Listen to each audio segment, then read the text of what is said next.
महाराज के जय, छत्रपती शाहू महाराज के जय, महात्मा ज्योतिबा फुलेंचा क्रांतिपिता लहुजी वस्ताद साळवेंचा साहित्यरत्न लोकशाहीर अण्णाभाऊ साठेंचा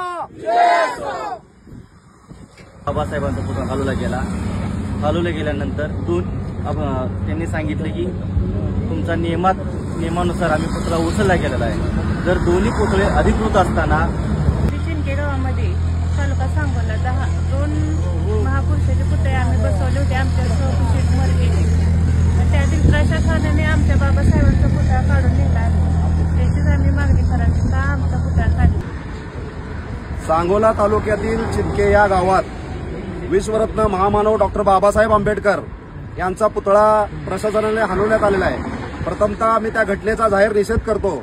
आज जवळपास 120 किलोमीटरचा अंतर काटत चिंके गाव ते सोलापूर जिल्हाधिकारी कार्यालय बेधडक पायी मोर्चा या ठिकाणी काढण्यात आलेला आहे। याची मागणी अशी आहे की जे प्रशासनाने जातीभेद करून ज्या पद्धतीने डॉक्टर बाबासाहेब आंबेडकर जे विश्वरत्न ज्यांनी या संविधान निर्माते ज्यांनी या देशाला संविधान दिलं, ज्यांनी प्रत्येक जाती धर्माला न्याय दिलं, त्या महामानवाचा पुतळा या ठिकाणी प्रशासनाने काढलेला आहे। त्या प्रशासनावर कारवाई व्हावी यासाठी सर्व या ठिकाणी आमचे माता बहिणी व लहान मुलं सुद्धा या ठिकाणी 120 किलोमीटरचा अंतर जवळपास पायी या ठिकाणी पदयात्रा काढलेले, तर प्रशासनाचा एकही अधिकारी नाही।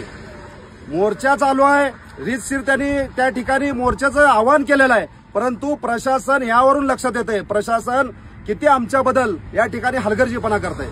ते सर्व जे अधिकारी होते त्या सर्व अधिकाऱ्यावर निलंबनाची कारवाई व्हावी अशी या ठिकाणी या मोर्चाच्या माध्यमातून मागणी आहे। माननीय सोलापूर जिल्हाधिकारी साहेबांना आमची विनंती आहे, आमचं आव्हान आहे, जर येणाऱ्या काळात लवकरात लवकर विश्वरत्न महामानव डॉक्टर बाबासाहेब आंबेडकरांचा पुतळा जर बसवला नाही तर याचा उद्योग संपूर्ण महाराष्ट्रभर झाल्याशिवाय राहणार नाही।